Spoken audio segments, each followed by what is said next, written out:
uh, distinguished guest, Professor Kishore Mahbubani, and all the media friends. Good afternoon, and also good morning, and depending where you are. So it's really a great pleasure for us to welcome you all to CCG.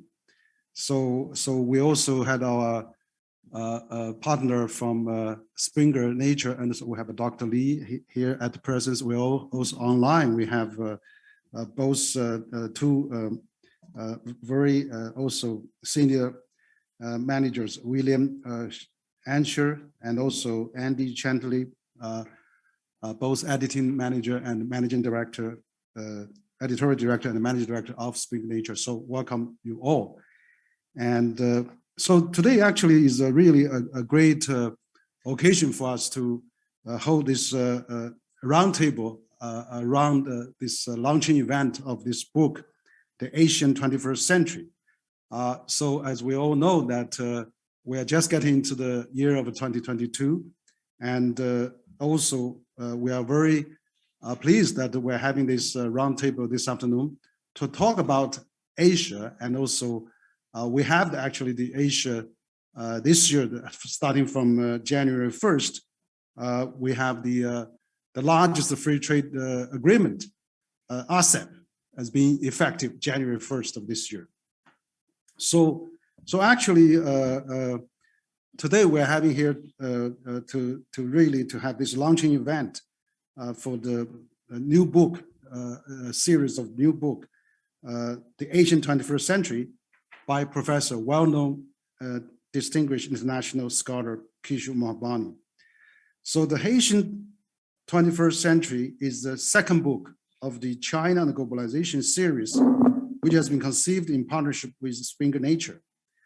This book series actually seek to create a balanced global perspective by gathering the views of highly influential opinion leaders like Kishore Mahbubani, but also other practitioners, scholars, opinion leaders from China around the world. So we have a series of a book of this one, and so I'm very happy and fortunate, and myself and Dr. Miao will be the series book editor. So our motivation for creating this book series is draws on the spirit of core culture of CCG, that it basically is to be a bridge between China and outside the world. So we believe that a globalized world is a core component for the creation of a peaceful and sustainable world order that continues to mutual benefit of all mankind. So the Asian 21st Century consists of essays written by Mahbubani, Dr. Mahbubani, actually also to explore the challenges and dilemmas faced by the West and Asia and internationally in general of our increasingly interdependent world, which is a world village that we are living in. So this is also a book that comes out at this intensified geopolitical competition. So I'm very pleased to report this is an open access book, thanks to Springer Nature, and it is published online already since January 1st. For the last 10 days, we already reached over 11,000 downloads already. So in just within 10 days. So this is really a great book. We highly recommend this book written by Dr. Kishore Mahbubani. He's actually, the other book has China 1. CCG has translated that into Chinese and has been also become the bestseller already in China. But this second book, Asian 21st Century by Kishore, is really includes four parts of it. The first part, Kishore was talking about the end of the era of the Western domination. So basically, is the major strategic area that the West is now making is to refuse to accept this reality. The West needs to learn how to act strategically in a world of where they are no longer the number one. So this is actually a good point that Kishore has been made. Also, the part two, the return of Asia from the year 1 to 1820, Kishore actually think that the largest economy in the world were Asia. And after 1820, and then the rise of the West, however, great Asian civilization like China and India were dominated and humiliated. So the 21st century will see a return of Asia to the center of the world stage. So part 3 of this Kishore's new book is talk about the peaceful rise of China. So the shift in balance of power to the East has been most pronounced in the rise of China. While this rise has been peaceful, many in the West country have responded with considerable concern of the influence China will have on the world order. So the part 4 of this book is talking about globalization, multilateralism, and cooperation. So many of the world's pressing issues, such as COVID-19 and climate change, are global issues and require global cooperation to deal with. And so in this, human beings now live in a global village. The states and the countries must work together with each other, and we need to have a world order that enables and facilitates cooperation in our global village. So you can see actually this new book of Kishore Mahbubani's book actually is concentrated on the Asian development and Asian rise, but also he's talking about Asian in the 21st century. So I think this is really a very worthwhile book. We are very pleased to see this book has been included in our series of a book. Of course, our series of a book is our first book is the series of China and Globalization series. The first book is Consensus or Conflict, China and Globalization in the 21st Century. This was published last September, again with Spring Nature. Since this publishing for the last 2 or 3 months, there has already been over 130,000 downloads already. And also the book has been now available on Amazon and also online. So this is the first book actually we already published. So the series, the second book, which is the Asian in the 21st century, which is actually 21st century of the Asian, which is Kishore's new book. And so within 10 days already have 30,000 downloads already. And also the third book, actually, I'm also trying to just to announce that the third book will be Transition and Opportunity, Strategies for Business Leaders on Making Most of China's Future. So this book is about multinationals, global, multinational corporations, and of course, global chambers, the heads of those organizations. They are writing about what a transition and opportunity. So this book will be published in February, is our series. The fourth book will be China and the World in a Changing Context, Perspective from Ambassadors to China. We have invited over 30 ambassadors to write about what they have thinking about China, what about China and the world, and also the relation in between. So this book will also be published in February. And then the fifth book will be in the Era and the Flow of Globalization, China's Perspective on China's Development and Role in the World. So this book will be published by CCG. So I will be author for this book. So I think this series of 4 books, 5 books actually, is really coming out a large effort of CCG. And so we are very thankful for contributors, key authors, and like Kishore Mahbubani, but also thank the Spring Nature for really putting a great efforts into this global China and Globalization series. So we hope this China and Globalization series, including this Kishore's new book, could provide very valuable ideas and diverse perspective to understand the global challenges facing us, and also helps us to understand the suggestions that Kishore made to everyone, and also all the authors has made. So thank you very much for this attending this event, and we hope that we're going to have a very fruitful discussion today. Thank you.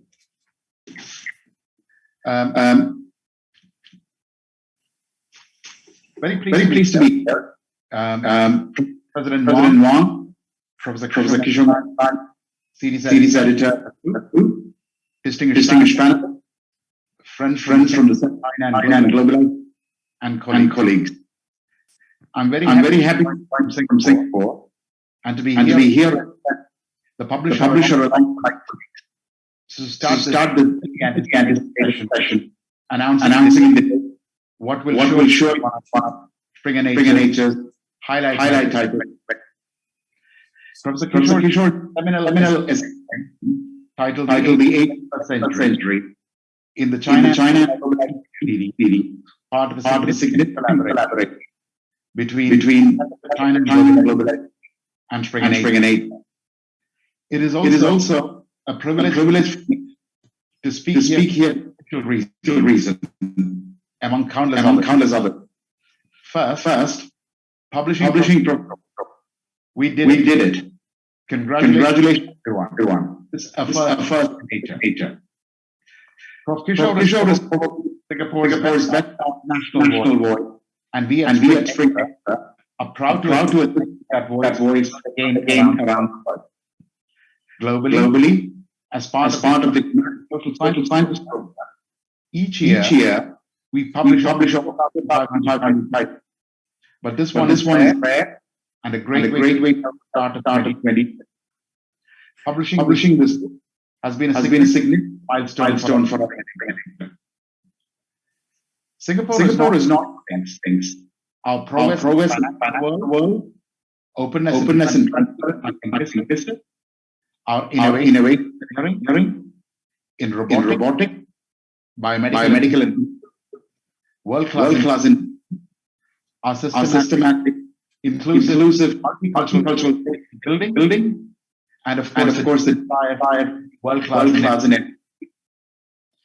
What it is left out, and this is not Singapore, but most of Asia sense, is totally national politics and contribution being studied national area thematic studies.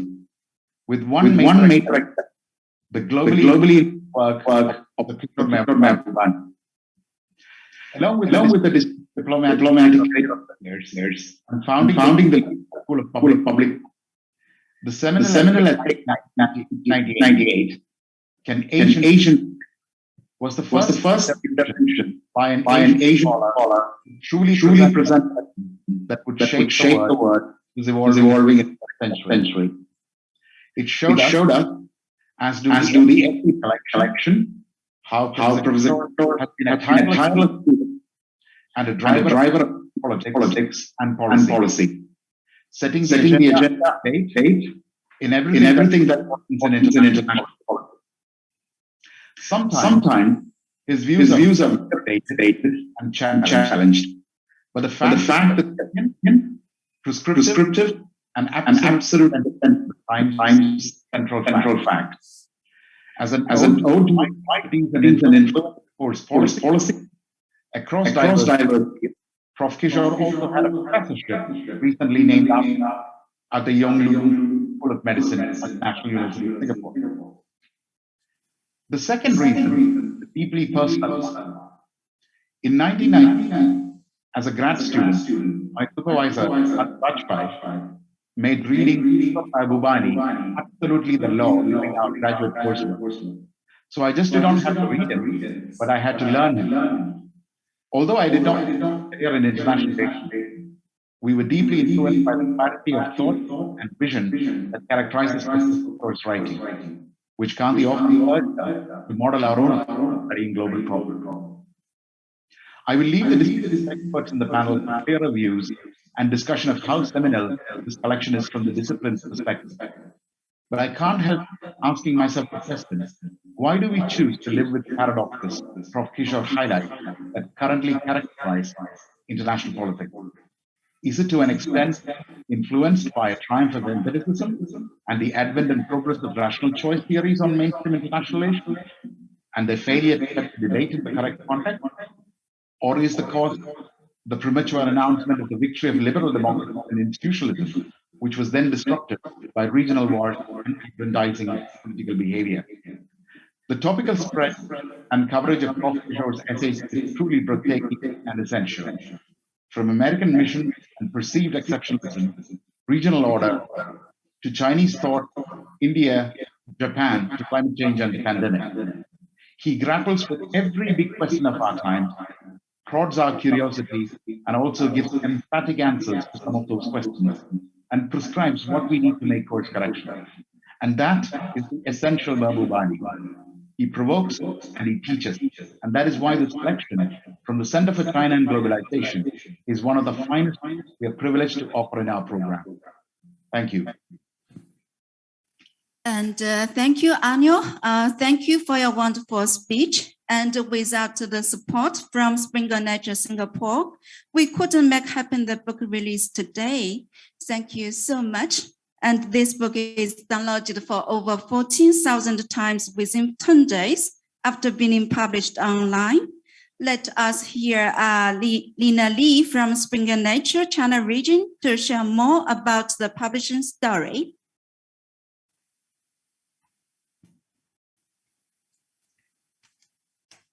Thank you, Shirley. And good afternoon, good morning, dear guests, friends, and colleagues. I'm Liana Li from Springer Nature's Beijing office. It seems that now I am used to coming to this office on a monthly basis to attend a very high-profile book launch or attend some very interesting roundtable discussions on the most important topics on culture, communications, and regional politics. So we are really proud to be a publishing partner for CCG over the years. I think in the past 4 or 5 years, I've been working with President Wang and Dr. Miao in developing 4 or 5 book series on the globalization of Chinese enterprises, on the international flow of human talents, and also this new open access book series on China and globalization. It is definitely not usual to have a book series that hosts a book launch every month, and it's definitely also not true that all of our books will achieve 10,000 downloads in the first week of publishing.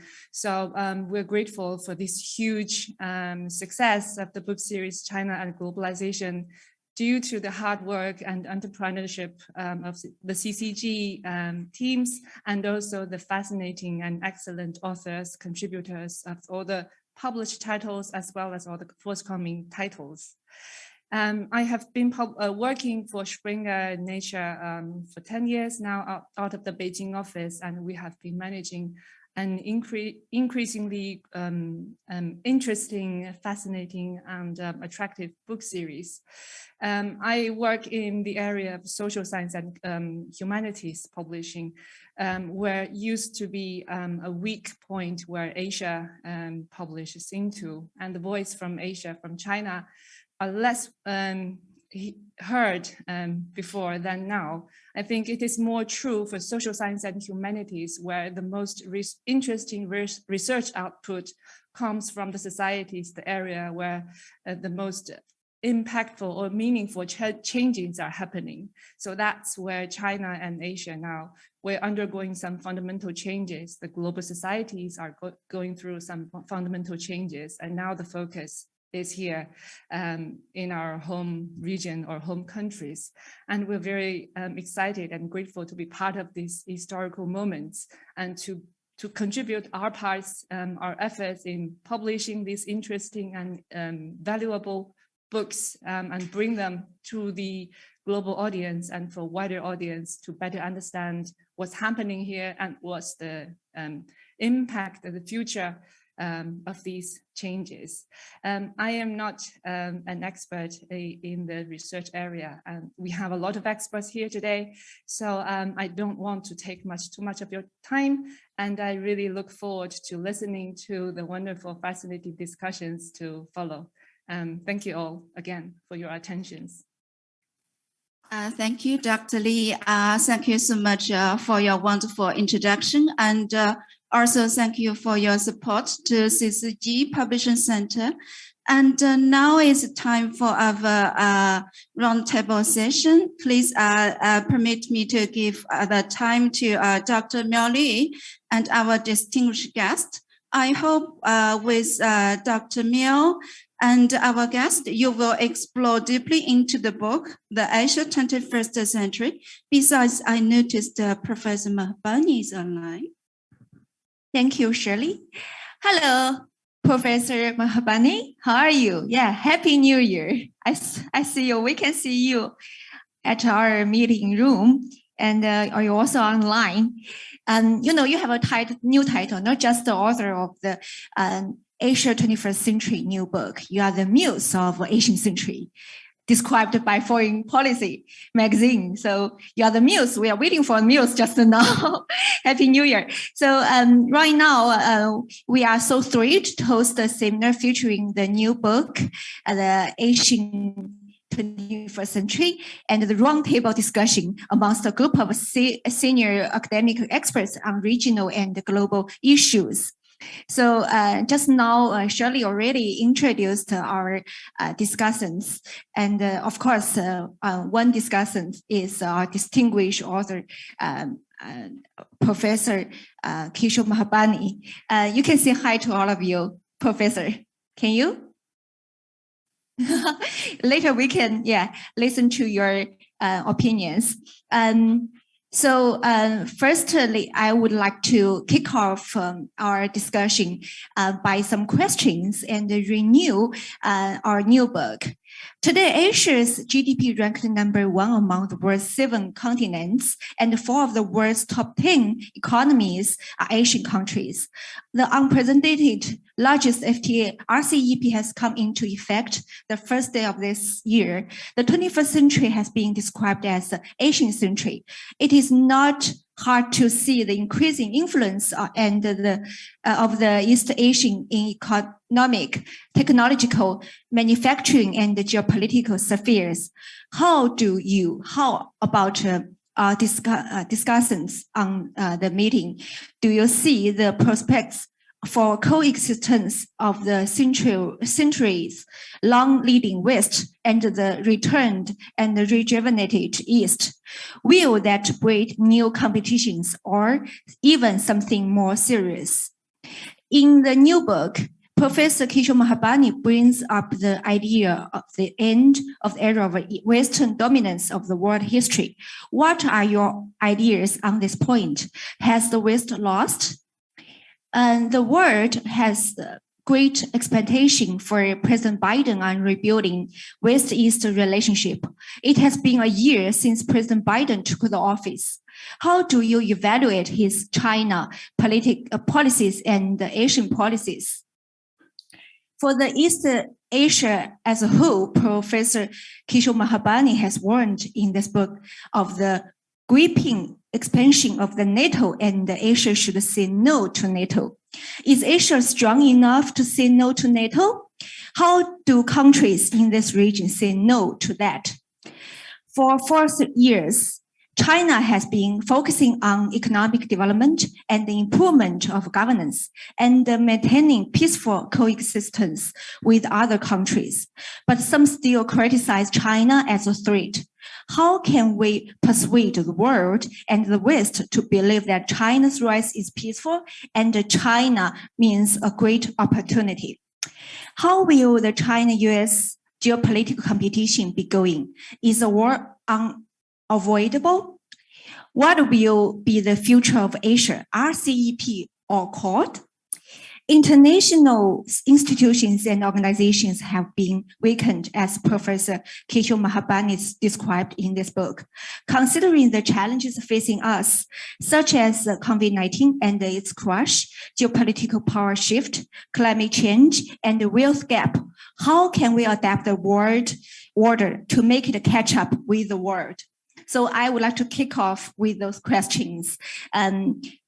So maybe we can firstly invite Professor Dr. Wang Hui Yao to say some words at the very beginning. Okay, thank you, Dr. Miao. And good afternoon, Kishore, and really so nice to see you here. So we had about over a dozen experts here, and we have many journalists in the room. So it's really a great occasion that we have the Spring Nature publisher, their managing director, their editing editing director, and also their director for China, all presented at this event. It's really great. We have this book, Asian 21st Century, that is just newly published by Dr. Kishore Mahbubani. It's really a great book. So I just want to open this roundtable that to say that Professor Mahbubani has actually giving us a new food for thought, and also have collectively giving us some new ideas, and also new Year's thinking that we can have. So basically, we have this asset become effective January 1st, and it's actually the largest free trade agreement within in the world. And we also see China and Japan, South Korea in some kind of free trade agreements through this asset, and also the economic Asia integration, where we have now have such an alliance. I think that kind of alliance is very much needed. So this is really important. And also, in Asia, we see there's a fighting of a pandemic. We see the Asian shared values. There's diligence and also Confucianism, and of course also that the East Asian culture is more probably shows more effectiveness in terms of cope with COVID-19. And of course, again, we also see the CPTPP is in the making. That China is actually applied to join that, and that is really very, very important. Even though the standards are set by the U.S. and also we can see that Japan, Australia are also a main driving force behind CPTPP, but China is willing to join that. And same for ASEP. That China and Japan, Australia, and Western countries are all there. So we can see more, probably more economic activities going on for the new years ahead. And this is really important. And again, also we see the digital economy is flourishing in the Asian society and all the countries. So we can have this new digital economy that is really, going forward. As China now, 1/3 of its economy is carried by digital now. And finally, the infrastructure. I see that infrastructure is becoming a biggest common denominators now in the world. And Asia has already, particularly China, has already taken a lead on that. And recently we see China-Laos Railway has been opened, which means ASEAN and China now has connected through the railways now. And we'll see more rail infrastructure being built up in the years ahead. And so this is really great connectivity going on in Asia. And so I think, and finally is that, as Kishore has mentioned in this book, we have, Asian has basically has been falling behind in the last, 200 years and 100, almost 200 years now. China and Asian is probably going to take its rightful place, and so that means we need a lot of dialogue, need a lot of cooperation, need a lot of mutual understanding, and then Kishore's book, both as China on One, which CCG has translated that into Chinese and has become a bestseller in China. Now with this new book, Asian 21st Century, published by Springer Nature, we again, it shows a new emerging Asia that can really working together. I mean, ASEAN already become a large trading partner with China, and China, Japan, South Korea have some kind of FTA now through ASEP, and also with Australia too, and New Zealand and other countries. So I hope that, we can focus and shift more attention to this economic alliance rather than security and military alliance, so that we can really secure the long-term prosperity of the Asian, and also, to that matter, to the world. So I think Kishore's new book, The Asian 21st Century, is really a great stimulating food for thought, and we can really hope that you will have a new, provide some new perspective and new lenses to look at the future relations between Asian and the world, between China and the world, and also among this more interdependent global village that we are living in. So I would just want to stop there. I hope that we can hear probably other experts, including Kishore, to talk. Thank you. Okay, thank you very much, Dr. Wang. And today our discussion 3 parts. Firstly, we would like to invite the rest of our discussants to have your opinions, deliver opinions, everyone in 3 to 5 minutes. Then we would like to invite Professor Kishore Mahbubani to deliver your speech and your remark in almost 20 minutes. Then we have 40 minutes to have the Q&A part. The media would like to raise questions to Professor Mahbubani. Next, we would like to invite Mr. Rong Ying, the Vice President of China Institute of International Studies, to deliver your opinions. Mr. Rong. Yes, thank you very much. Dr. Miao.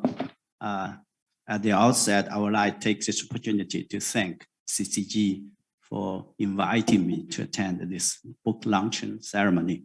It was indeed a great honor, even though I'm not able to see Ambassador Kishore Mahbubani in person, but I clearly remember more than 10 years ago, the first meeting in Singapore, I was invited again. And at that time, you were the dean, I think, of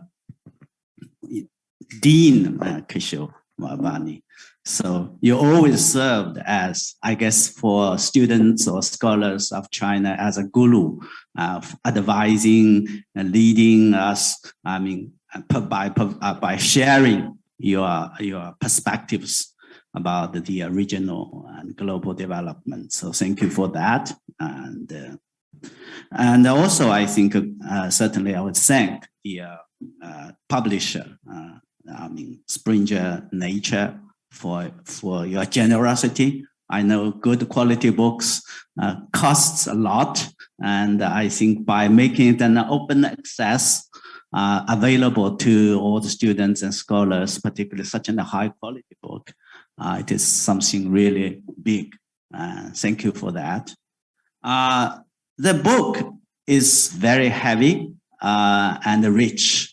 I have to confess that I received the invitation just a few days, and I didn't have time to complete the full book, reading the full book.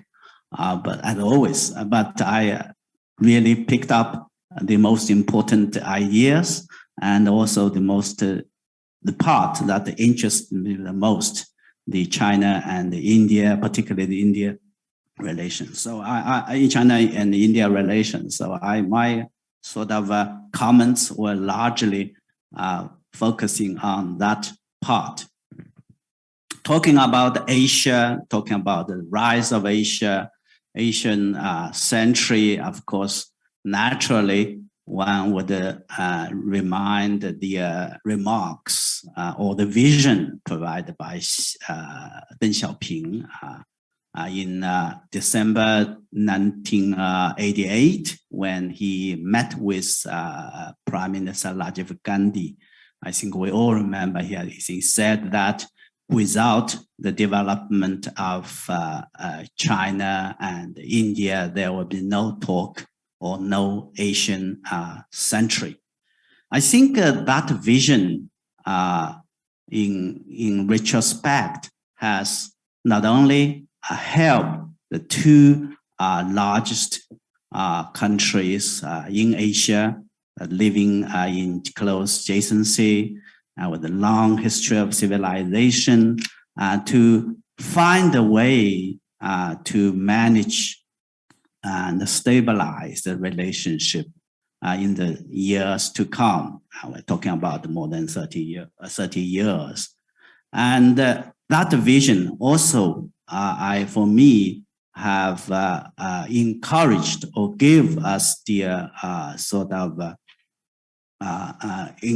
encouragement for China and India to focus itself from reform and opening up. For China, it started a bit earlier, late 1970s. India was on the verge of reform, of opening up.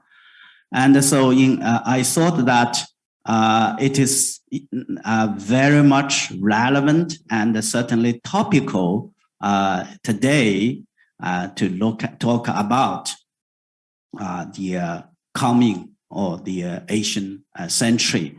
I think certainly in the book, Ambassador Mahbubani spent a lot of energy, a lot of, I think, sort of time on discussing about these issues, even though I would arguably the book primarily very much focus on China, US, and others. But for me, I thought that the Asian century, the final sort of realization of this Asian century would not happen, as Deng Xiaoping said, without the full development of China and India.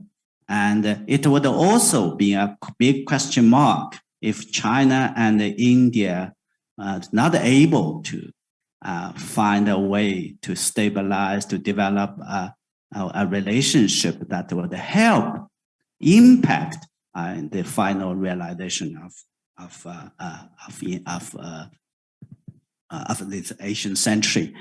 Which remind me, really now lead to my questions, I think, because in the book, Ambassador Kishore Mahbubani talked a lot about the choices I think India should or would or can make, given the sort of growing intensity of China-US competition or rivalry, and the changes, the consequent or subsequent changes for the geopolitics in the region and beyond.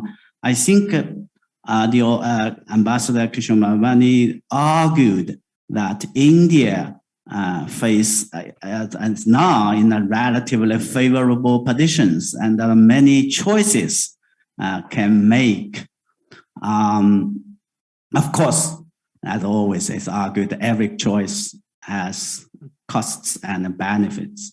So I guess my question is that from what you have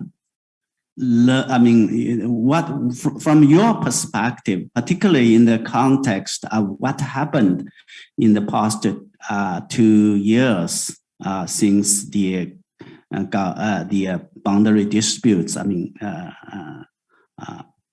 in the wake of the debates, both I think in China and India, particularly in India, the strategic community. I have to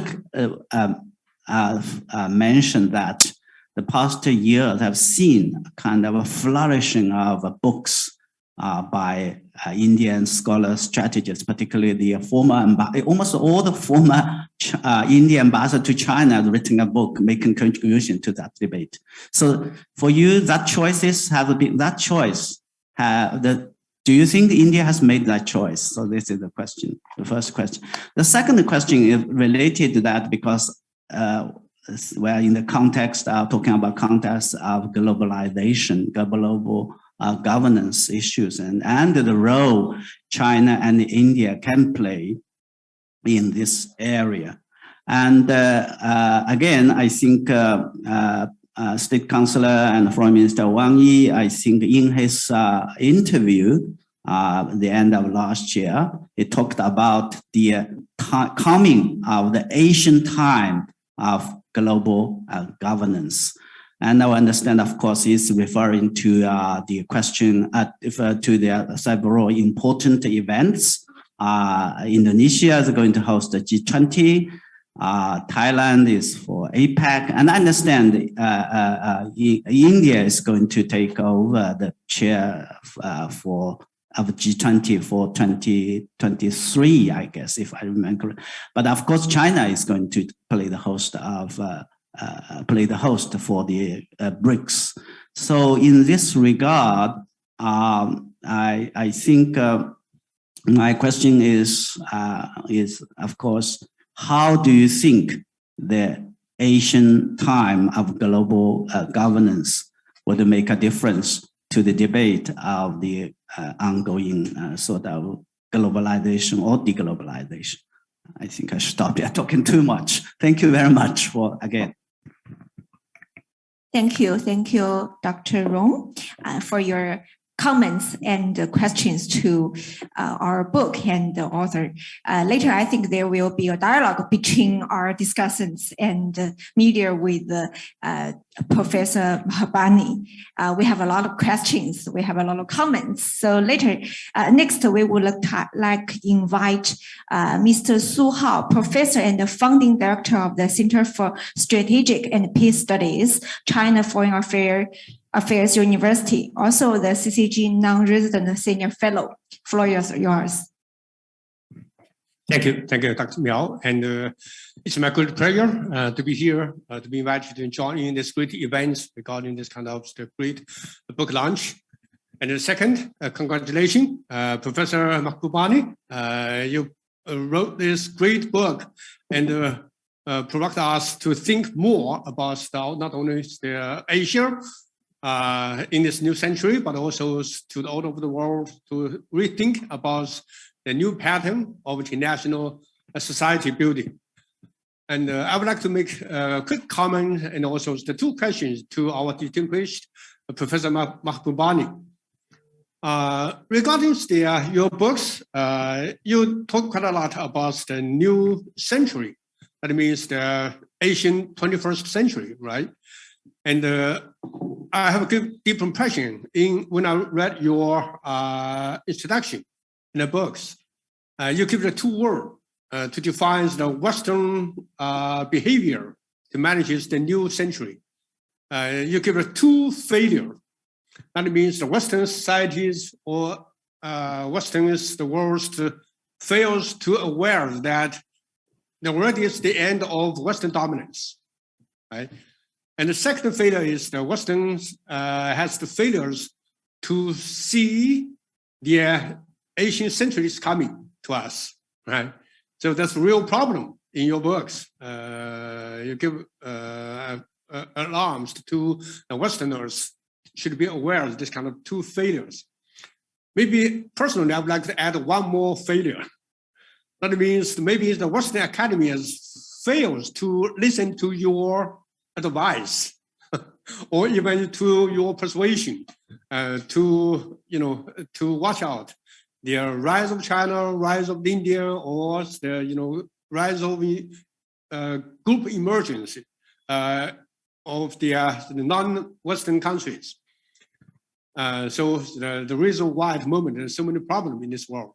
Okay, and now maybe I have to also add one more comments in my personal research experiences.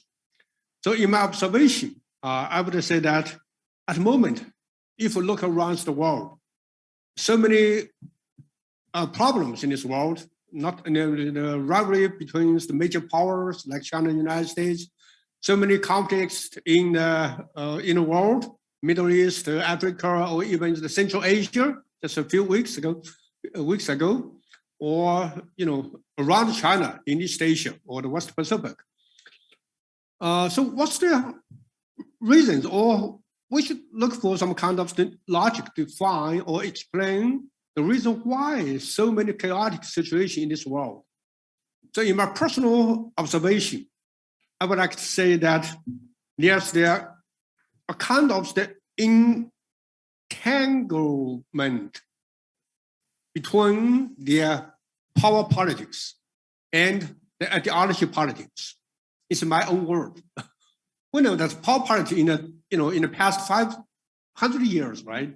So the Westerners expanded towards the whole of the world by means of colonial expansion or even imperial behavior to the whole of the world. So provokes so many kind of competition or even conflict among major powers.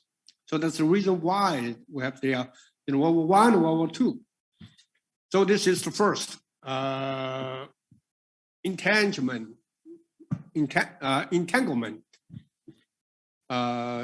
within the trap of the power politics. So at the moment, there's some discussion about the society that's trapped. It's similar like this kind of logic. And the second entanglement in my points is ideology politics. In the 20th century, we know that's the end of the Cold War to be waged between the East and the West, or the socialist campus or the capitalist campus. So based upon their different ideology or even the political system, so makes the serious confrontation or even conflict between the United States and Soviet Union, or even the NATO and the Warsaw Pact. So it's kind of the ideological politics. But how about now in this 21st century? It seems to me that these two kinds of the politics still work to define our problems. Some American scholars say that the international society go back to history or return to history, right? So that means that in 19th century, there's power politics. So United States, based upon the power to have its competition with China, or vice versa. China also based its power building to have its competition with the United States. So it is logical power politics still workable in this new century. And the second, now China ruled by the Communist Party, right? So-called Chinese characteristics of socialist system, right? And the United States already has their, the Summit for Democracies, right? So that's all still their competition between the two kinds of ideologies. The reason why there's a big competition or the confrontation in this current international society. So I think it is real problems for us. But I would say our history already go forward rather than go back or not return to the history.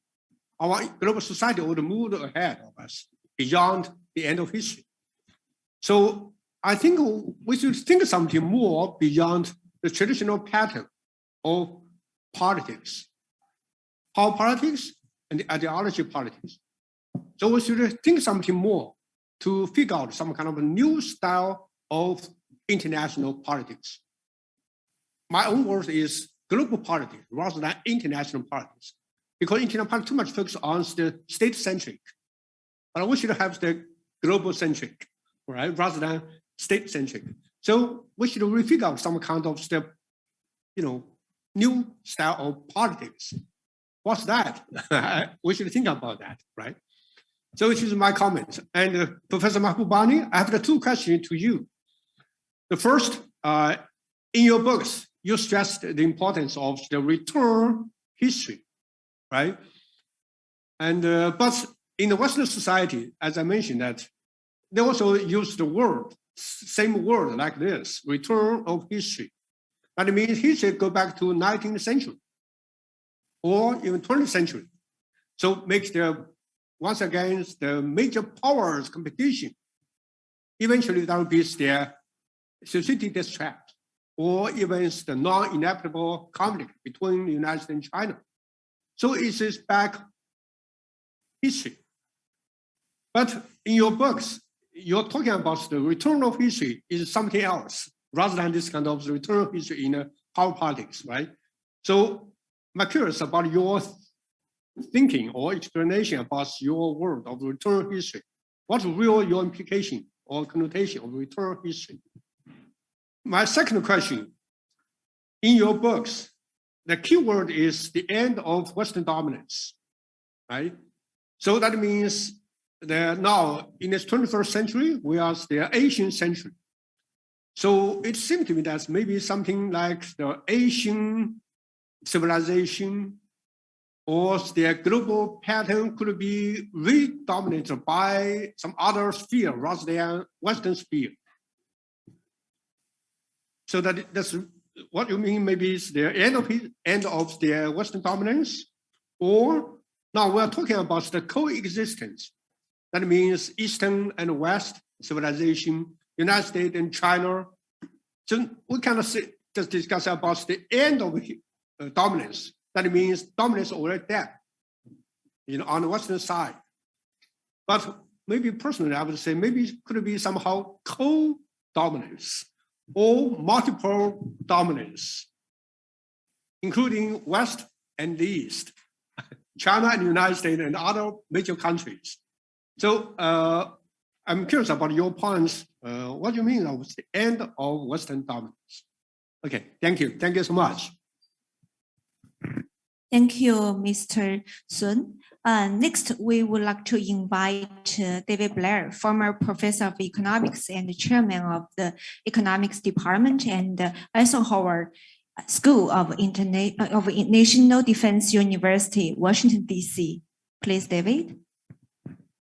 Hi. Professor Mahbubani has a great knack for provocative titles. Has China won? Has the West lost it? And I'm not sure the title, The Asian 21st Century, was seen as highly provocative. But it is. It will be, I guarantee you that in Washington, it will be viewed as a highly provocative idea. And I think we're entering a very dangerous period where we're seeing a transition away from Western dominance. Essentially, you had the British Empire, which saw its job as managing the world from 1815 to the 1940s. And then after 1945, you saw the United States has seen its job as managing the world. Its right and its position as managing the world. I don't see vested interests in the United States giving up that position easily. There's as President Eisenhower stressed a long time ago, there's a strong financial interest in maintaining American military and strategic dominance. And it's even stronger today, especially since the war on terror started in 2001 with the Patriot Act. It gave the government a lot more power, and it created a lot more opportunities for people to make money off of it, bluntly. So I don't see this as being an easy transition. In addition to the financial interest, there's an ideological dominance that is a view that has continued for the last 50 years or so. That Hillary Clinton wrote a paper called America, the Indispensable Nation.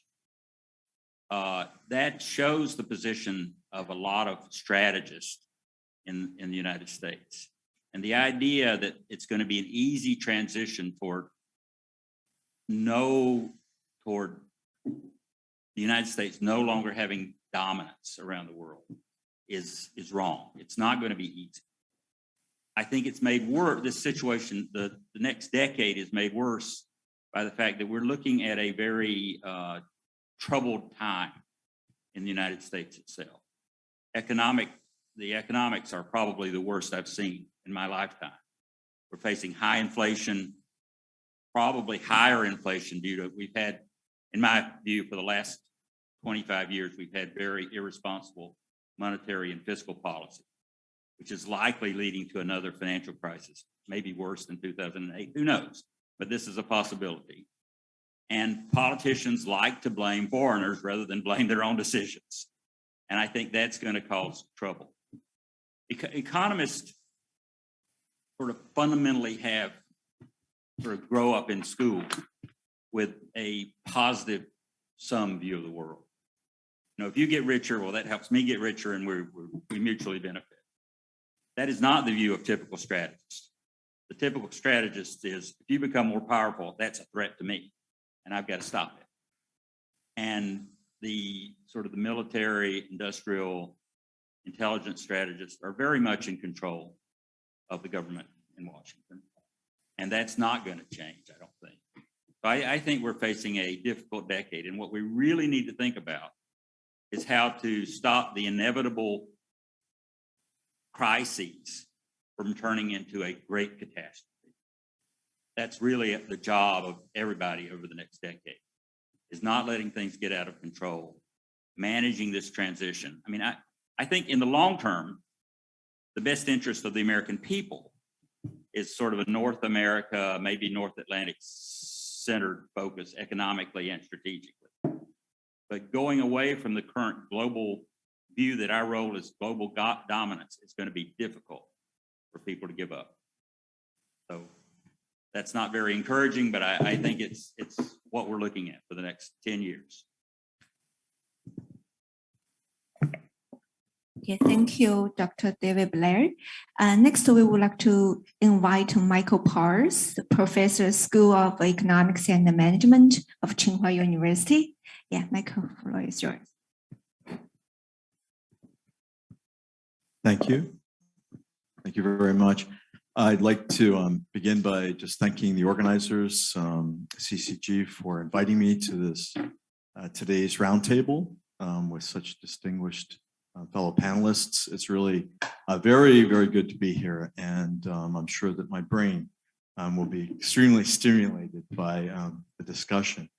I also wanted to mention that I'm one of the 10 or 11 or 15,000 people who downloaded Ambassador Mahbubani's book, and I had a chance to read much of it before the event today. I also did not have a chance to go through all of it, but I did read many of the essays, and I found them very compelling, bold, insightful, and nuanced at the same time. And I think that the portions that I found most interesting, perhaps because of my own research interests and orientation, are those related to culture, and the culture, especially of the United States, China, and India. Some of the major players in the scenarios that are discussed in the ambassador's book.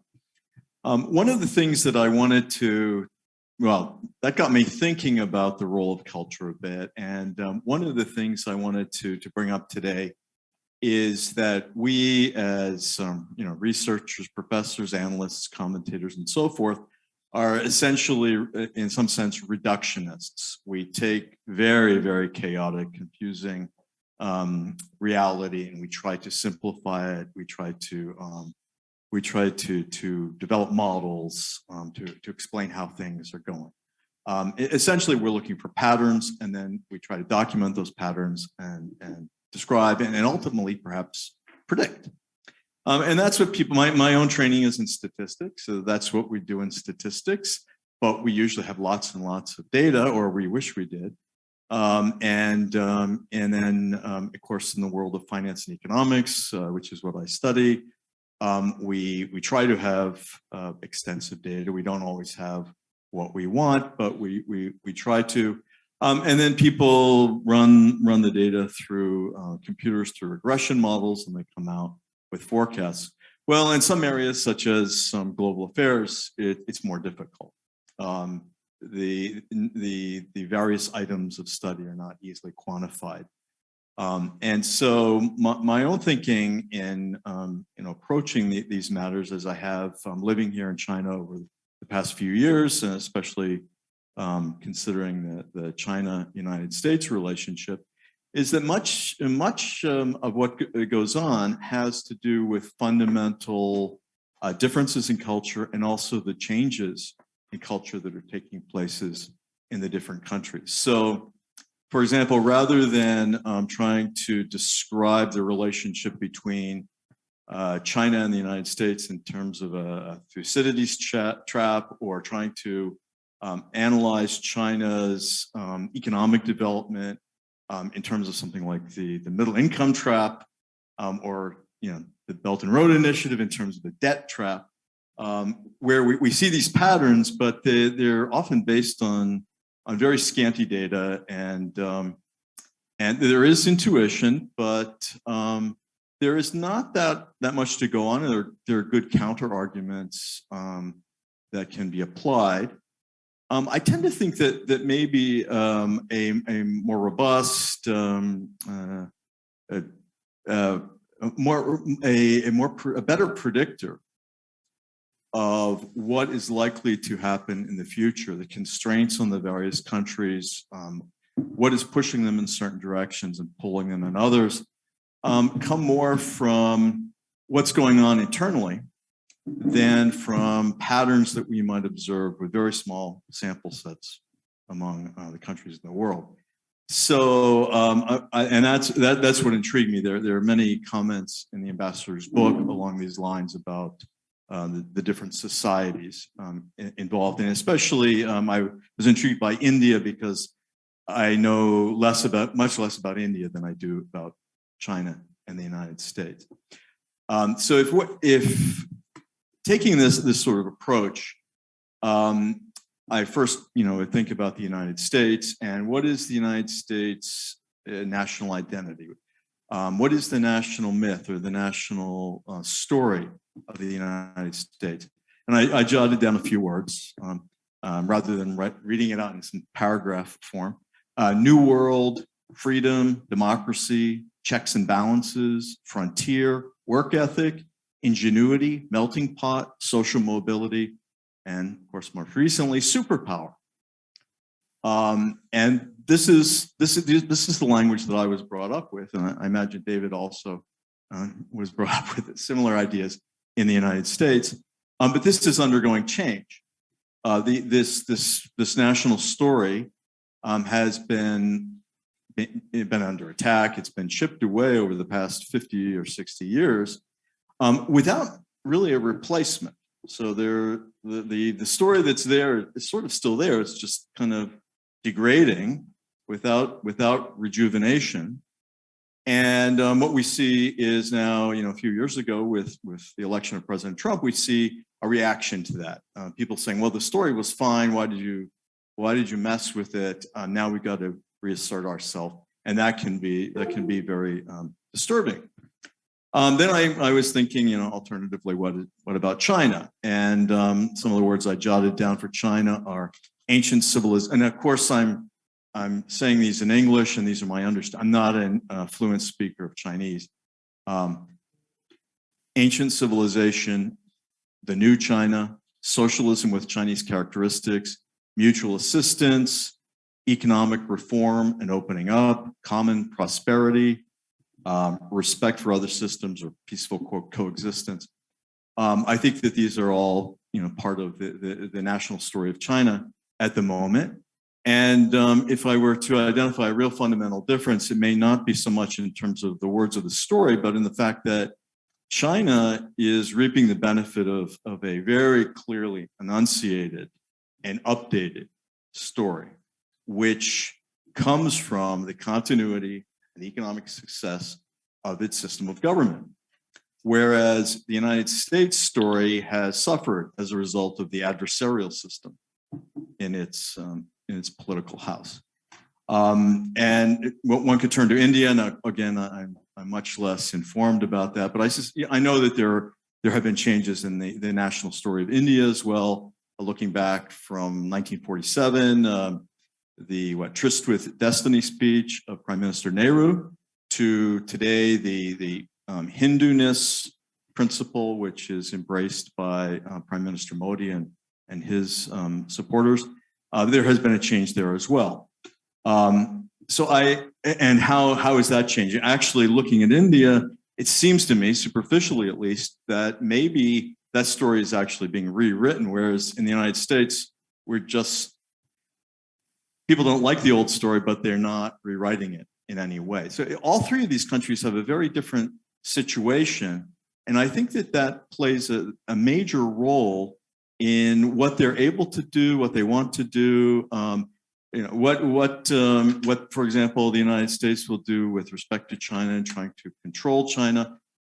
David mentioned this. Certainly, there are many, many people in the United States that would like to see China's power contained. But at the same time, I think that there is so much going on domestically that I really don't. I really don't foresee the same kind of effort being put into that was put into previous efforts of containment, going back to the Cold War and before. So I guess I'll end here, but my question for the ambassador is, what is the role of culture in your mind, and is how are the cultural differences, not just among these three major nations I mentioned, but the other nations that are in the RCEP? How are they playing a role in its future and the Asian 21st century? Thank you. Thank you, Michael. Actually, today there are two panelists joining us from online. One is the Anil Shengli, who is the Managing Director and the VP for HSS Books and the Focus Project Springer Nature Singapore. And another is William Ahawa, the Editorial Director of Springer Nature. So we would like to invite those two senior publisher to deliver your opinions. Just now, before Professor Mahbubani joined us, one of them delivered a speech about from their angle to as the publisher. So next, we would like to invite both of you to have deliver your comments on this book. Thank you very much. So first, we would like to invite Anu. Thank you. I hope you can hear me. My questions are pretty much the same, which I had mentioned in the introduction. So to Professor Mahbubani, congratulations on the book. Wonderful to see you. The question is, why do we choose to live with the paradoxes that you highlight that currently characterize international politics? I think there has been a lot of discussion around the perceived end of US dominance, and of course the emergence of other regional parts. But why do you think this? Is it by any chance related to an adoption of certain theoretical perspectives in how international relations is actually taught and learned and understood? Perhaps the advent of more rational choice theories, triumph of empiricism, etc., and failure to setting the debate in the right context, or to premature announcements of, say, the victory of liberal democracies and institutionalism, which then again gets disrupted in the prominent narrative. This would be a question that I would have. I'm very interested to see how you would view that. Thank you. Okay, William. Can everyone hear me? Yes. Okay, good. Good afternoon, everyone. My name is William Akauer. I'm editorial director at Springer Nature. I'm based in Singapore. I lead a team of publishing editors based across the Asia-Pacific region, covering the fields of business, economics, political science, and law. I've been residing in Singapore for the past 8.5 years. I've worked for Springer Nature just a bit more than 17 years now. I've now been present as an employee of the company on 3 continents. I started at Springer, New York in 2005 as marketing manager for Springer's clinical medicine publishing program. Before that, I resided in New York for more than a decade, and I originally come from Dallas, Texas, where I was born. In 2007, I moved to Heidelberg, Germany to run marketing for Springer's mathematics, computer science, business economics, and law publishing program. A bit later, I spent a year leading a part of our German language marketing for our organization. And then, the year 2011, I was asked to lead an initiative to build up a marketing team across the Asia Pacific. It was in October of that year that I first visited Beijing to conduct some job interviews. I also subsequently visited Tokyo, Hong Kong, Shanghai, Singapore, and New Delhi frequently over the course of 2012 and 2013.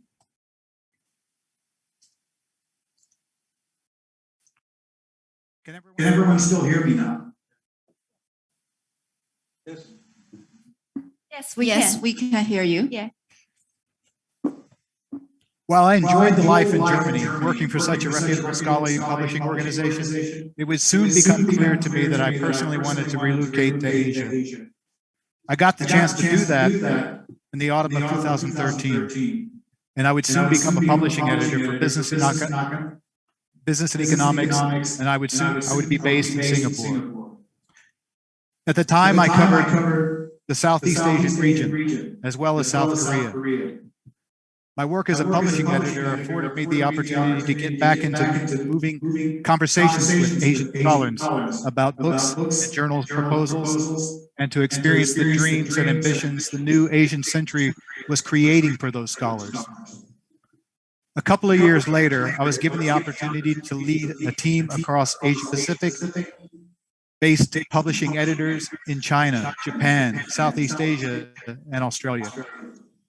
I was delighted to have the chance to visit China and Japan again as part of my work, and to meet scholars at leading academic institutions, publishing houses, and think tanks in those countries. I can say that the business travel was always consistently a joy. In 2019, I was able to visit India again, when the publishing editors there joined my Asia Pacific team.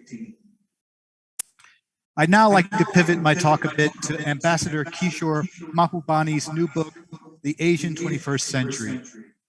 It is no surprise to witness yet another terrific volume publishing in China and Globalization, the open access book series edited by Wang Huiyao and Lu Miao.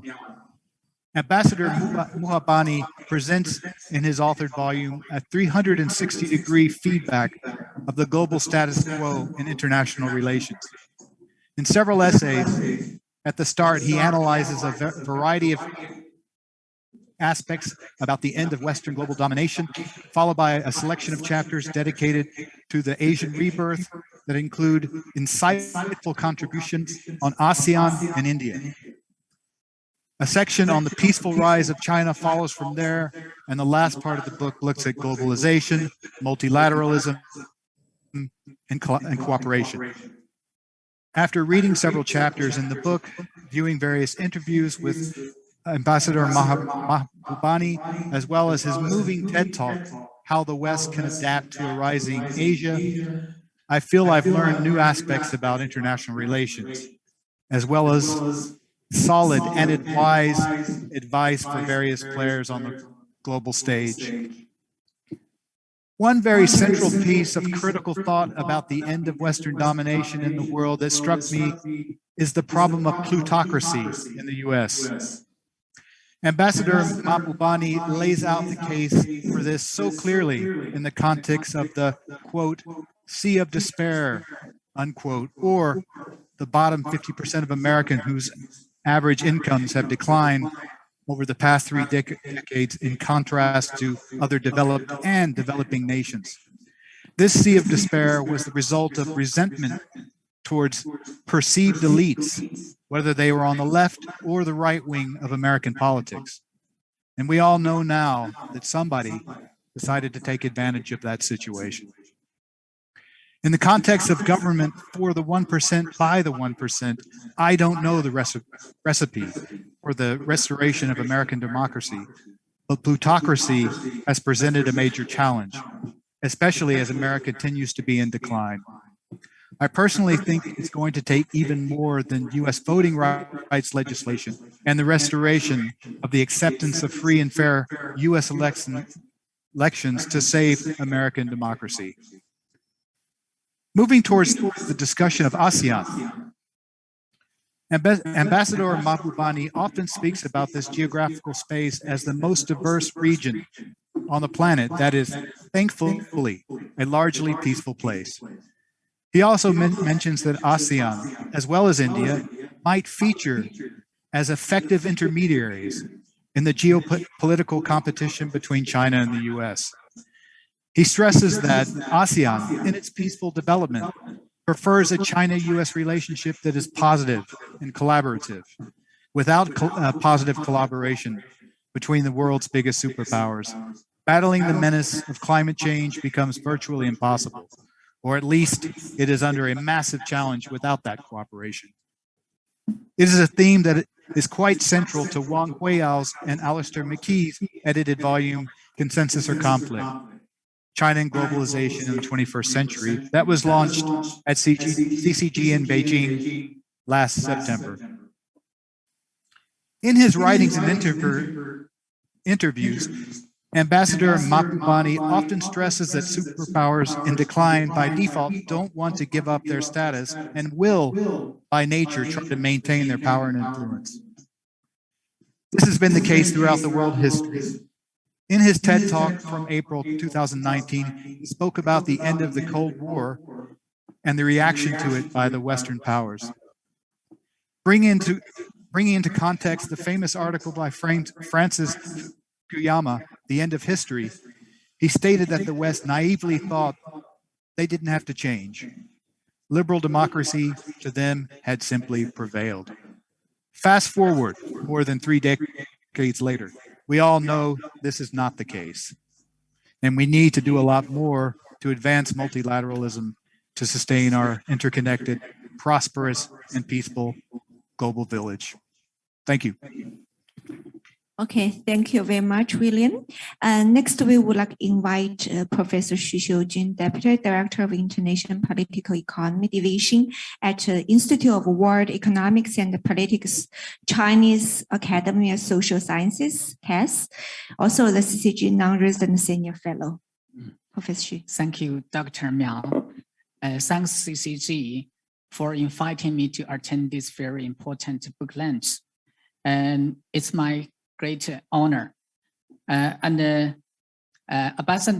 Kishore Mahbubani is an old friend of our Institute of World Economics and Politics of CAS. And we know him very well. He's a very thoughtful and productive scholar. So I'm very happy to know his new book published recently, and congratulations to him. As you know, in the last century, many observers proposed that the 21st century would be an Asian century, but most of them only provided us our concept of the significance of the Asia. And from Kishore's book, we can have a very clear and deep understanding about Asia in the 21st century. I appreciate many thoughtful insights on the end of the era of Western domination, the Asian relations, the peaceful rise of China, and globalization in this valued book.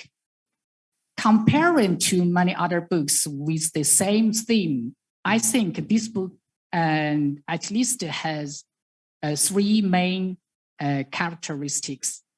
The first one is that it combines Asian perspective and global perspective. It observes Asia from the world and the world from Asia. So it shows us a very broad overview on the changing world and the changing Asia. So we can have a better understanding of the era we are facing now. The second one is a compilation of academic thoughts and policy value. It proposed many theoretical questions we have to search and answer, such as how does power shift? How does globalization proceed? And why do some countries rise and some other failed, and so on? The author provides many enlightened analyses on this question. I think these questions are very important to advance the academic progresses, especially in the field of international relations, world politics, and globalization. And more obviously, this book is very useful for policymaker, both in governments and in big enterprises. As a think tank researcher, I think I should read and learn from this book. The third one is question orientation. It responds very well to nearly all the questions people concerned in recent years. So it can arouse the reader's interests and let the readers have the feelings of satisfaction. So at last, I'd like to say, and I think it's safe to say, that this book is a product of the era, a pool of thoughts, and a source of inspiration. Thank you. Thank you for your valued books. Thank you. Okay, thank you, Professor Xu. Next, we would like to invite Professor Shou Huishen, Research Fellow at the Academy of International and Regional Studies, Beijing Language Culture University, also the CCG Non-Resident Senior Fellow. Floor is yours.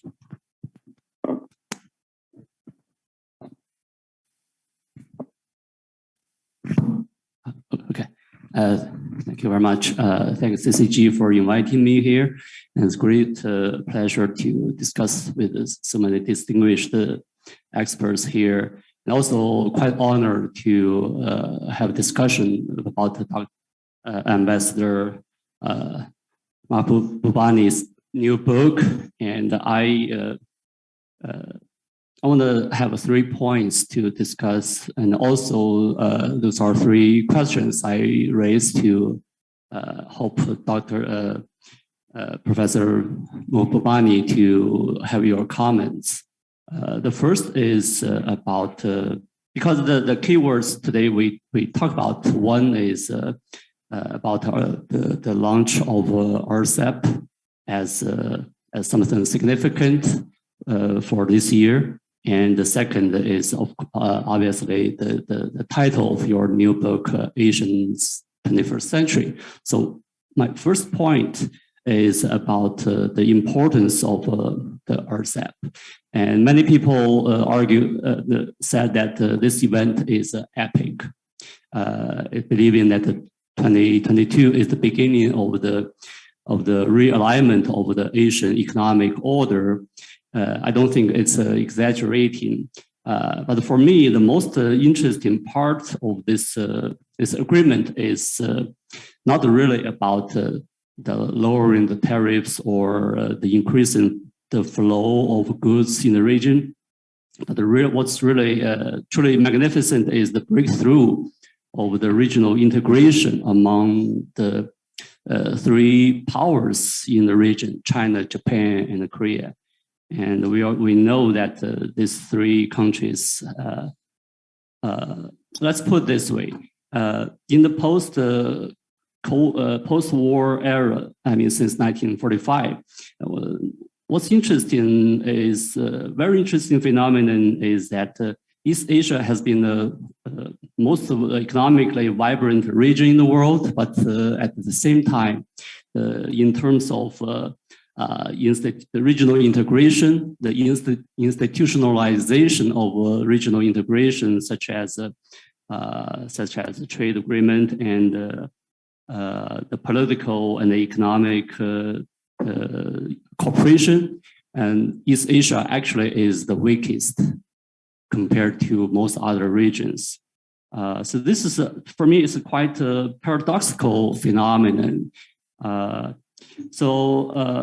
Today we finally see some significant step forward to push this region into a truly integrated region. But still, I'm wondering what are the dynamics behind this agreement? Why it is now this agreement has been signed and then come into force? And my personally belief, the external pressure probably is from the United States, particularly because of Trump's containment pressure. And but more importantly, I believe it's really about ASEAN's push in the past few years. I think this is really significant. Otherwise, if you leave the three Asian powers to deal with each other, I don't believe they would be able to come in to make this whole thing come true. So I would like to hear Ambassador Mahbubani's opinion about the dynamics behind this agreement, and also what's your opinion about the institutionalization of Asia's the regional cooperation in the future? Whether ASEAN is still capable of pushing everything forward. That's something I'm always curious about. The second point is, I always about the so-called Asian century. I always remember in the 1990s, Lee Kuan made a great slogan, the Asian way, which was quite inspiring. But so far, I don't think it's that has been realized. Even though RCEP does gave some dynamic to that, but still it's far from enough. So again, the problem comes to the three great powers of Asia I just mentioned. If at least to me, the three nations probably will still have a hard time to solve their historical and political fractures with one another. If that is the case, what would be the future of East Asia's economic integration if the political problems remain in place? I'm curious, what's your thought about the long-term dynamics of regional cooperation? And the last point is about the China-U.S. relationship and its impact on the Asia's regional integration. We always talk about the Asian model, talking about the interesting phenomenon in this region, and these countries are economic oriented since the end of the Second World War. But today, when China-U.S. competition has become really worrisome, what would be the possibility for those features that created multiple miracles in the past decades? Whether the U.S.-China competition will undermine the prosperity we have enjoyed for the past many decades. So those are the 3 points, 3 observations regarding the RCEP and your new book.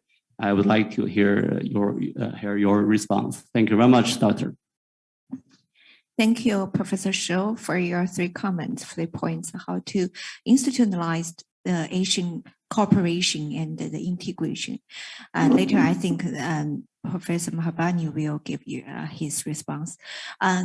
Next, we would like to invite Professor Teng Jimo, Associate Professor at Beijing Foreign Studies University, also the CCG Non-Resident Senior Fellow. Professor Teng.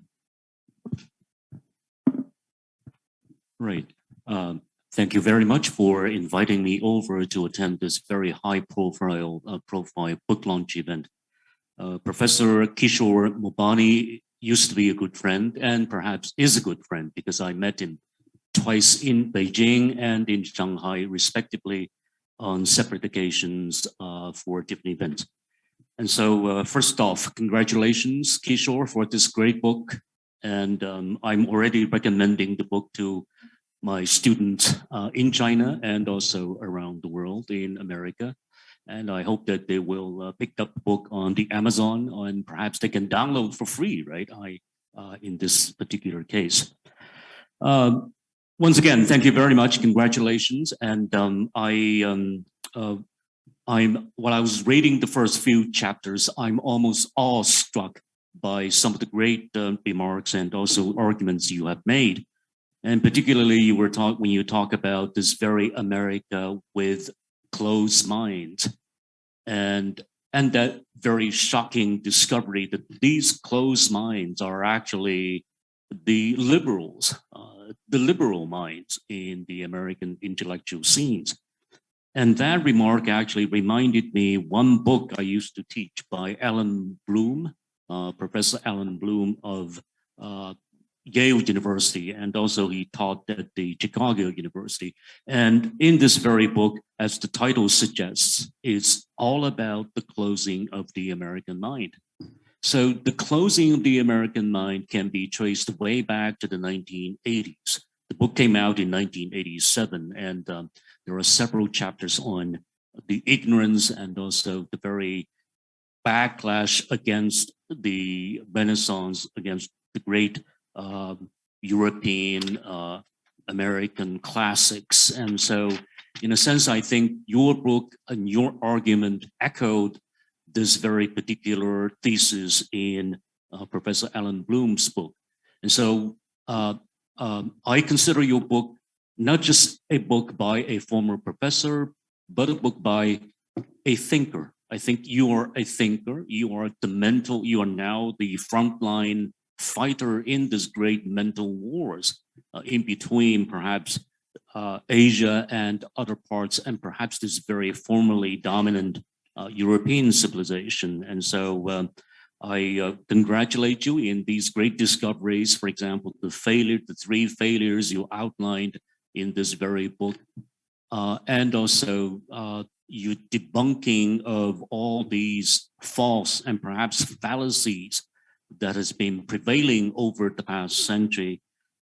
And so in this case, you delve more so deeply into the very current, the reasons, the causes, and the predicament and the rationale perhaps behind this current crisis situation. So it's not as simple, it's not simply a book of knowledge, but also a book of enlightenment. It's a book that enlightens, and hopefully that this book will be available to as many people, as many readers around as possible. Now, you raised several issues that really kind of make me curious. The first issue I think you raised is the return of Asia, and especially the Renaissance of Asia. I think you try to use the rise of Asia, and which I agree. I think the return of Asia is an important notion, because China, which used to be the center of Asia, used to be the very, very powerful, with other countries in the periphery, and especially the tributary system that has been in place. And so my question is, will the world order return back to this very China-centered Asian order, and with all these smaller countries in the periphery, and with that very tributary system, considering the current trade system, which may make that very, very difficult. The second question I might raise at this very point is that if 20th century is the century of America, I think this is the main argument made by many politicians and even intellectuals. I remember this very argument very clearly when Richard Nixon was visiting the UIBE, the University of International Trade and Economics here in Beijing. And he argued that the 20th century is the century of America. But then he also kind of paid a compliment to China and said perhaps the 21st century may be the century of China. And then he added one point, and he said, since the United States is also on the other shore of the Pacific Ocean, and perhaps the United States should also have a fair share of this very dominance, even in the 21st century. And so the question might be, even with the return of China, will China be happy to coexist with the United States at the far end of this very Pacific Ocean? I mean, at the other end of this, on the other shore of the Pacific Ocean, will China be ready to share this very particular dominance? Considering, I mean, given the fact that that transition is so very, very risky and perhaps difficult, as we find, as the situation is unfolding in the U.S. right now. So thank you very much. Thank you, Professor Tan. And last but not least, we would like to invite Zoom Han, who is a research fellow of CCG. Yeah, please. Thank you, Dr. Miao. I have the luxury to be brief because so many experts have already shared their valuable perspectives and also thoughts on the book. Firstly, I would like to say that if 6 years ago, or in 2014 rather, when I first made the decision to come to China, we had books and scholars, or better access, I would say, to ideas such as the ones I have been exposed to in this book, probably it would have been easier for me to understand better the country I was coming to, and that journey would have been much faster. So I'm very grateful.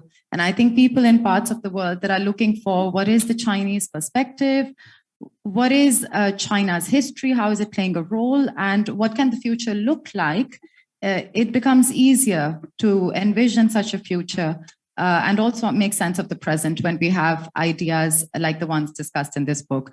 Also, you talked about how the West sort of went to sleep with this idea of end of history, and I couldn't agree more. And I think at times this demonization of China, unfortunately, which is happening, is also actually at the detriment of those that are creating these ideas. But the future really is about pragmatism and development. And here I think I want to point out that when a lot of people here on the panel talk about Asia, we talk about digital, a lot of progress, we talk about RCEP, but there's also West of Asia, which is vastly underdeveloped. And in that sense, Asia is so vast and also so diverse. There's a part of Asia that requires affirmative action and proactive attempts at pragmatism and multilateralism. So here I feel that, for instance, ASEAN, RCEP are great models of success, which perhaps West of Asia can learn from. So my first question to you is that how can the success of Asia, East Asia more so, play an integral role in nurturing the success of West of Asia? Because when we talk about the 21st Asian century, it's really this vast continent. And secondly, the Belt and Road, for instance, this is a focus of mine, is more about pragmatic improvement. And I think in the recent years, especially since 2013, but maybe a little more than that, a little before that, China has taken a more proactive interest in the development and pragmatic problem solving of developing countries, as opposed to the United States. So this is a common ground really for both countries to work on, to focus on positive multilateralism and also address global problems. When we talk about the Sustainable Development Goals, there's so much. These are avenues of cooperation, potential avenues of cooperation between China and the US. So how do you think the BRI mindset or development of countries and regions where there's vast amounts of untapped potential, how can this play an integral role in promoting cooperation between both? So many questions have been asked. Perhaps these can be two new ones. Thank you. Thank you, Zoom. Actually, there are a lot of questions to Professor Mahbubani. You carefully write down those questions just as so. Thank you very much. Before you deliver remarks, I would like to also introduce some sentences. At the very beginning, before you join online, there was a video to introduce your new book. I remember I write down some words to introduce you. Professor Mahbubani is a prominent scholar, diplomat, also a friend of both the West and the East. Of course, the muse of 18th century, just I mentioned the muse is online. And also, it's the most insightful and eloquent Asian voices of a new century. When I remember exactly last time when we published the Chinese version of your book, Has China Won? There's a distinguished scholar also mentioned that he said he strongly recommend that Professor Mahbubani should be rewarded as the laureate of Nobel Prize for Peace. So this is my introduction of our distinguished author, Kishore Mahbubani. Next, we would like to invite our author, Kishore Mahbubani, to remark. Thank you.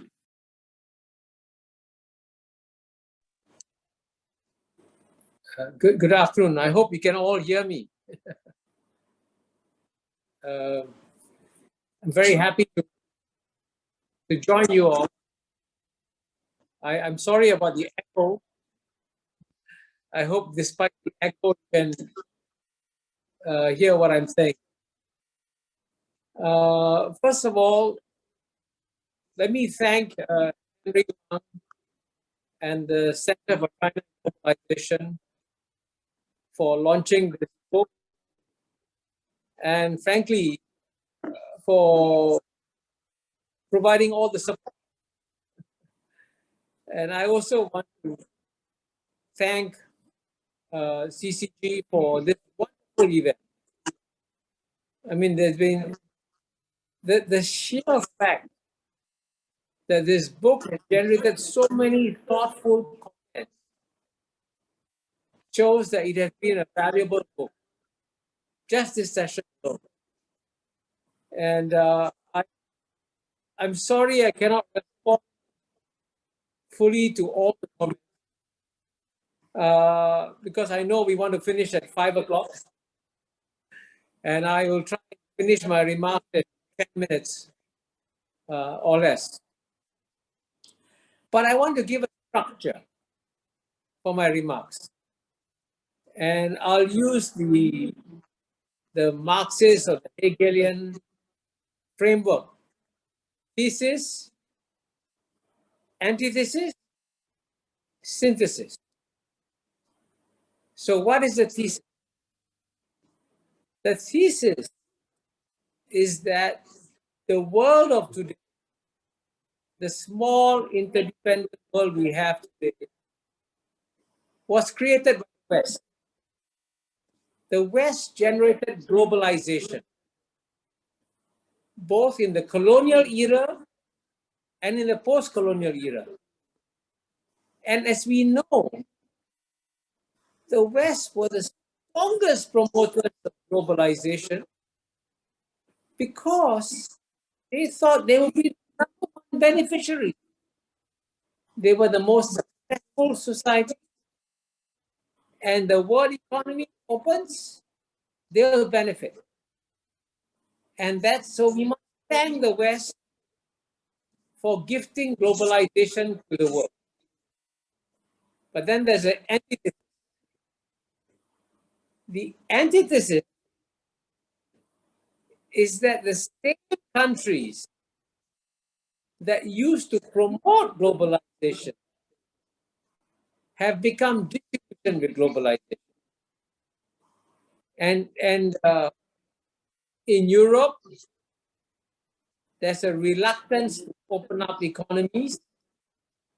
And certainly in the United States, today, the US Congress will not pass any free trade. And this is quite remarkable.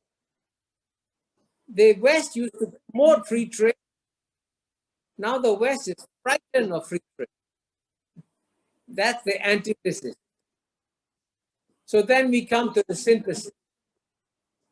What is the synthesis? The synthesis is that the biggest beneficiaries of globalization in the world today are the Asian countries. And frankly, that's how we got the 21st century. It's ironic. It's the West push for globalization has woken up Asia and created the Asian 21st century. That's remarkable. But now that we have Asian 21st century, and just to give you one statistic, in terms of purchasing power parity, the top 4 economies, 1, China, number 2, United States, number 3, India, number 4, Japan. 3 out of the top 4 Asia. That's the Asian. So the question is, how do Asia manage the 21st century? And my key point here is that Asians need to take on more responsibility, especially responsibility for maintaining the global multilateral institutions. Because these institutions were created by the West, including the United Nations, World Trade Organization, World Health Organization, but they're all good for. So we in Asia should therefore learn to provide more leadership, which is one reason why I produced to give Asians cultural confidence. I know the word culture came up earlier, but one very important thing is cultural confidence. And in fact, it is this cultural confidence that explains why Asia is launching the world's largest free trade agreement, which many of you refer to, the Regional Comprehensive Economic Partnership, RCEP. And so it's very important that Asia now feel a sense of responsibility. But this also requires greater cooperation among the Asian countries. And here I'm glad at the beginning, I think Dr. Rong mentioned India. I think India's role is very important. And to be very frank, India is very strong. India has one foot in Asia and one foot in the West. And it is deciding which way to go. And it's a pity that India did not join the RCEP. Because if India had joined the RCEP, India could have also benefited from Asia's growth and success. So I hope that of us, all the 15 members of RCEP, should try to persuade India to come and join. And then the question was raised at the end, what about the rest of Asia? What about West Asia? What about Central Asia? Or even South Asia? I think the answer is that they must come and learn from East, especially from ASEAN, because it was ASEAN that launched the Regional Comprehensive Economic Partnership. Without ASEAN, there will be no Regional Comprehensive Economic Partnership.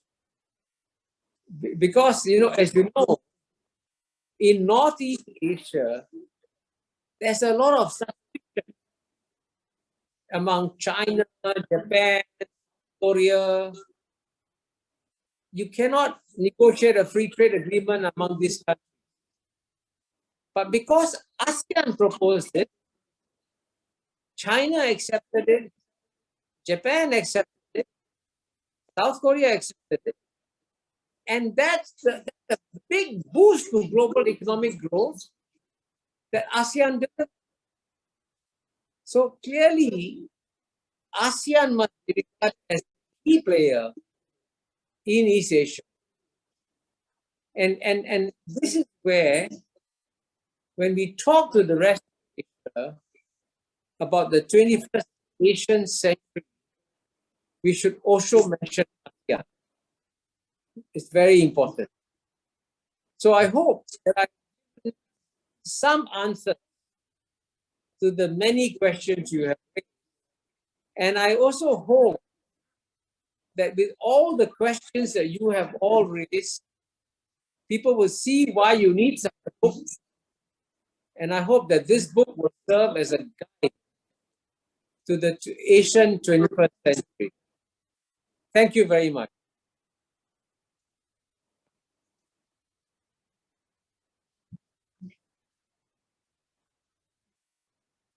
Our media friends to raise some questions. I know the time is limited. So if you have question, we can take the question together, then you answer together. Okay, thank you. Okay, please. Yeah, that lady. Hi, Mr. Ambassador. I'm the reporter from CGTN. And congratulations on your new book. I just ran over the catalog and it's really stick to the current affairs and I can't wait to finish reading that. So my first question is, what role will China play in Asia's development as the region recovers from the pandemic? And my second question is, what's the impact of RCEP to Taiwan's economy and the relationship between Taiwan and the ASEAN countries? Thank you. Okay, thank you. Next. Any questions from media? Okay, please. Thank you. I'm the journalist from China Business News. My first question is, RCEP is promoting regional cooperation, but will this agreement also strengthen the links between the Asia Pacific and other blocs in the world? And my second question is, will the linkage, we know that there are 3 value chains blocks in the world, which are North America, the EU, and the Asia Pacific. And will the linkages among them strengthen or weaken in the future? Thank you. Okay, thank you.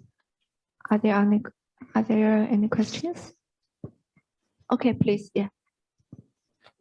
Thank you, Professor Mahbubani, and thank you for writing this book, providing insights, and of course, providing open access to this book. And so, thank you very much. So I have prepared 2 questions, but you know what? The first question have been asked. So I have my second question. So within Asia, India is developing rapidly, and Japan has shown signs of decline. So do you think the order within Asia has changed? And moreover, do you think deep integration and cooperation like the EU model will shape in Asia? You said that like this is very important. So do you think this will come into reality? Thank you. Which media you're from? Sorry. Oh, sorry. I'm from Red Star News. Thank you. Okay, thank you. Any questions? Please, yeah. Okay, thank you, Professor. I'm the reporter from China Review News, and I have 2 simple questions. The first is, after RCEP takes effect, what role do you think Singapore will play in the Asian century in the future? And the second question is, some people say that RCEP is a geopolitical victory of China. What do you think? Thank you. Okay, yeah, please. 非常感谢 CCC 给我们这么好的机会，然后我们一起在这学习。我说的是中文，不好意思啊。然后就是刚才有一位女士说可持续化现在过一段时间冬奥会就要在我们中国举办了。然后冬奥会其实是一个很团结，全世界都是传递一个友爱的精神。那么这个可持续化如何在各个国家和地区来延续呢？就让我们的地球美丽清新，让我们的环境美好。 而不是说把污染带到各个国家。谢谢啊。This question, I think there's translation or it's English. The question from this media is regarding to the Winter Olympic Games, how to continue the sustainable development for our Earth and continue our Winter Olympic Games in the world. Okay, thank you. So maybe all the questions. Yeah, Professor Mahbubani, can you answer those questions? Thank you. Thank you. Thank you. By the way, I'm very happy that this is an open source. So anybody can read it for free. I want to thank Henry Wang and CCG for making this an open source book. Now, many questions. I'll go down one by one. First question, what role will China play? Well, that's a very big question. To some extent, I answered it in my book, Has China? You can see behind me, English version and Chinese version. And very important that China has very strong signals that it is a supporter of the current global order. And President Xi said this in Davos in January 2017. I was there when he explained why China supports globalization.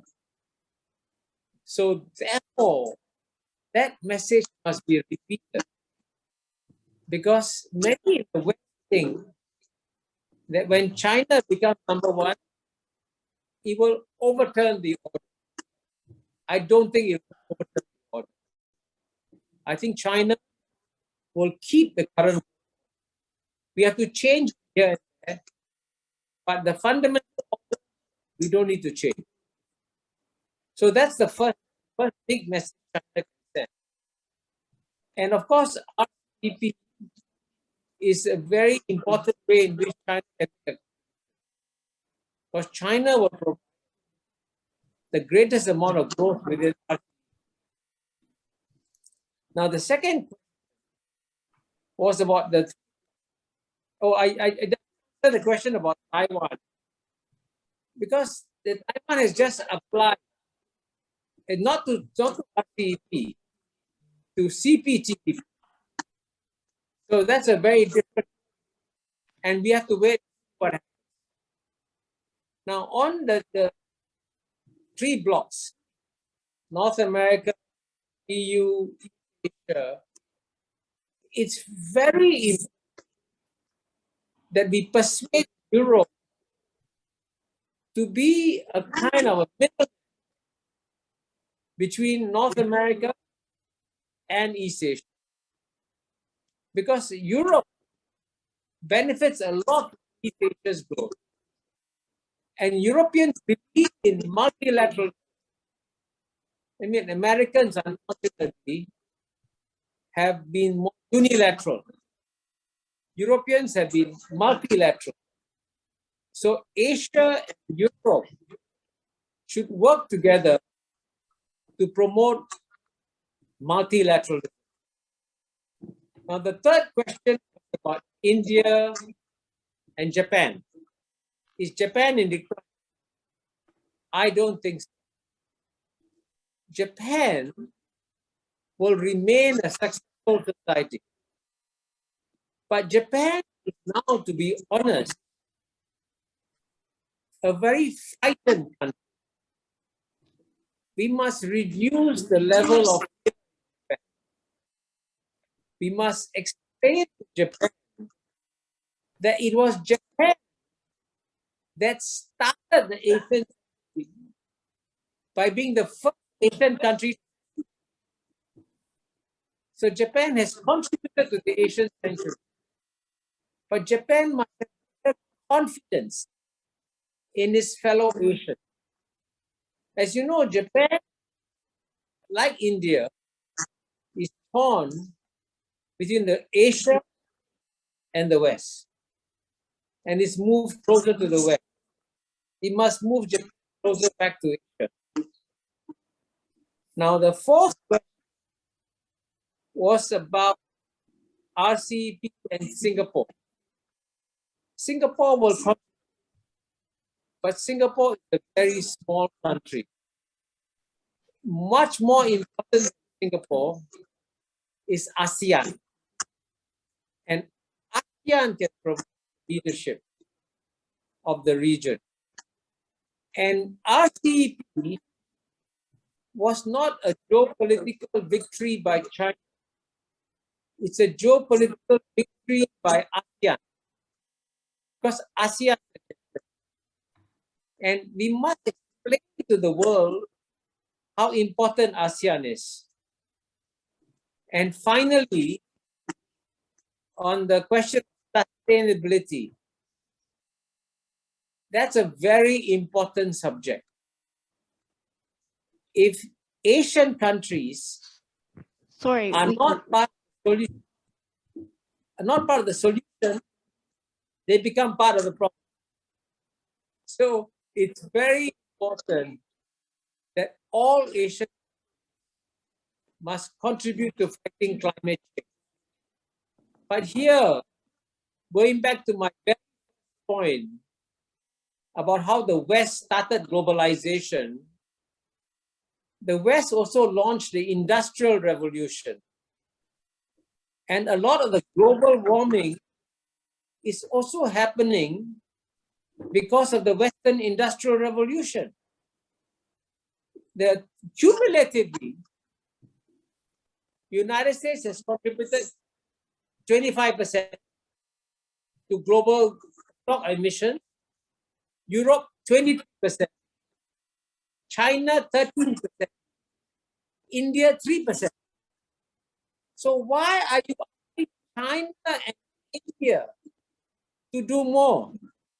You should ask America and Europe to do more, because they still contributed far more to greenhouse gas.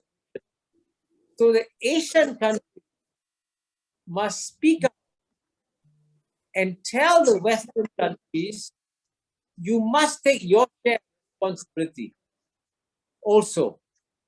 And you cannot elect leaders like Donald Trump who will walk away from this agreement. So for purely climate change reasons, don't elect Donald Trump. Thank you very much.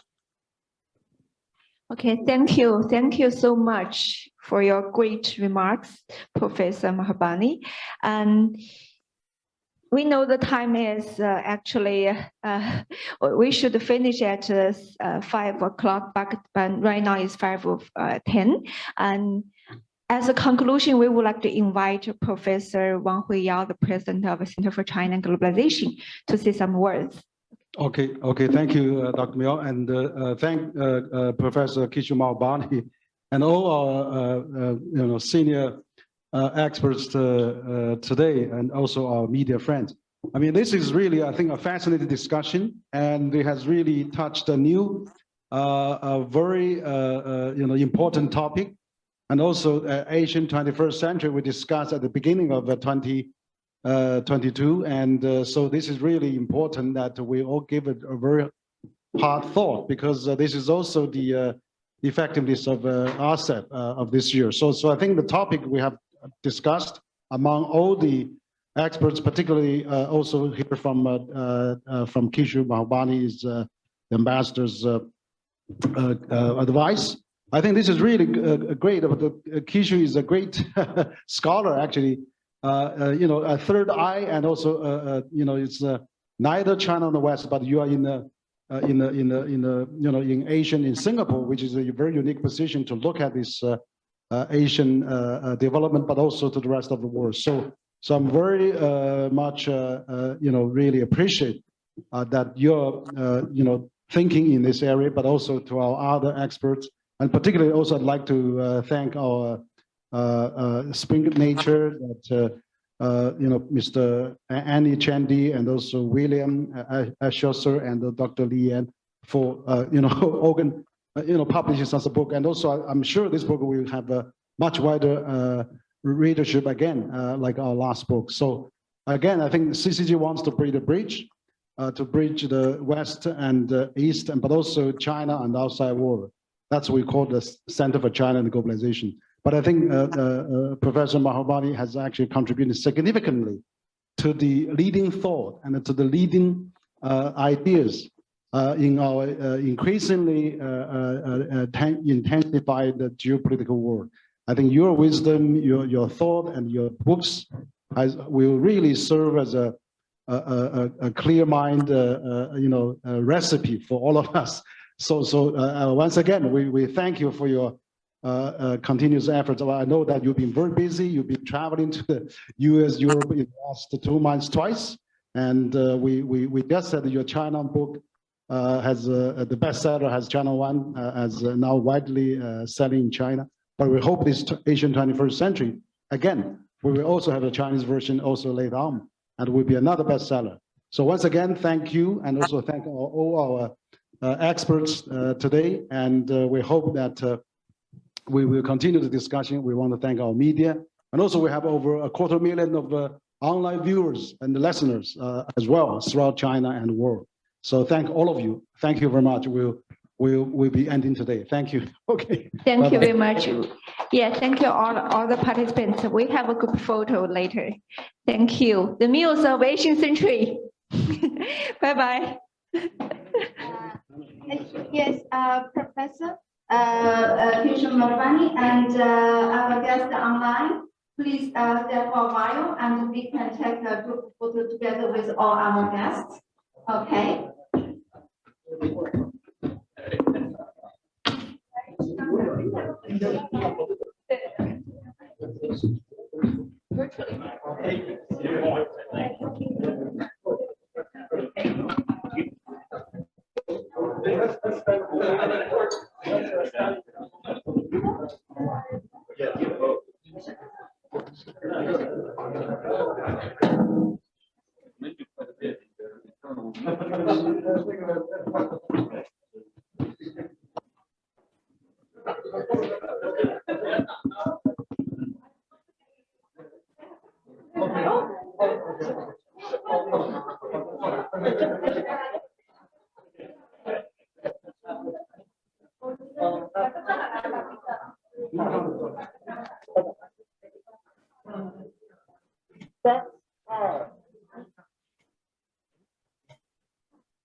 Thank you.